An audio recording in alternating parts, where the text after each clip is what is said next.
हमारे जैसलमेर के इतिहास में 2.5 साके हुए थे, लेकिन तीसरा साका क्यों पूरा नहीं हुआ आज हम ये जानेंगे। सबसे पहला साका हुआ था 1311 में, जब जैसलमेर के राजा थे रावल मूलराज प्रथम और आक्रमण किया था अलाउद्दीन खिलजी ने। जैसलमेर का दूसरा साका हुआ था, जैसलमेर के राजा थे रावल दुद्दा और आक्रमण किया था फिरोज शाह तुगलक ने। अब आते हैं हम तीसरे साके पर जो अधूरा रह गया था। ये बात है सन 1550 की, जब जैसलमेर के राजा थे रावल लूणकरण जी। उन्होंने अपने यहाँ अफगानिस्तान कंधार से आए हुए एक आदमी अमीर अली को शरण दी हुई थी, तो दोनों के बीच धीरे धीरे अच्छी जान पहचान हुई। तो एक दिन अमीर अली और राजा जी दोनों बैठे हुए थे, तो अमीर अली ने कहा कि राजा जी आपने मेरे को शरण दी, आपका बहुत बहुत धन्यवाद, लेकिन अब अपनी इतनी जान पहचान हो चुकी है तो मेरे बेगम बच्चे हैं ना, वो आपकी रानियों से बच्चों से मिलना चाहते हैं। तो राजा जी ने कहा कोई दिक्कत नहीं है, हमारे जैसलमेर में क्या 3-4 दिन बाद एक उत्सव है, उसमें क्या होगा, महिलाएं बच्चे सब किले के अंदर ऊपर रहेंगी, अपन पुरुष लोग सब बाहर रहेंगे, बाहर सेलिब्रेशन कर लेंगे, वो ऊपर सेलिब्रेशन कर लेंगे, तू अपनी बेगम को पालकियों में बिठाकर ऊपर ले जाना और मिला देना, ये कर लेना। तो ऐसा पूरा प्रोग्राम बना था।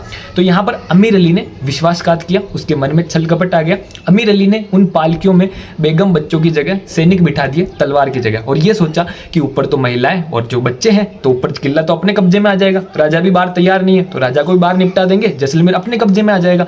लेकिन अमीर अली पहले गेट पे पकड़ा गया। अब वो पहले गेट पे पकड़ा गया तो राजा जो थे लूणकरण जी और जो सेना जो थी, सेनापति जो थे, कोई तैयारी नहीं थी किसी की, तो वहीं पे वो क्या थे, सब शहीद हो गए थे। तो ये खबर ऊपर महिलाओं को, रानियों को, जैसलमेर की रानियों को पता चली, तो उन्होंने कहा कि अब उसने तो ऐसा कर दिया, नीचे तो जो पुरुष है उनका केसरिया हो गया, अब अपन को जौहर करना पड़ेगा। जितने में दूसरी महिला बोली कि इतनी देर में जौहर होगा नहीं, क्योंकि जौहर के लिए पूरी आग लगानी पड़ेगी, पूरा एक सिस्टमेटिक वे में होगा, जितने में दुश्मन ऊपर आ जाएगा।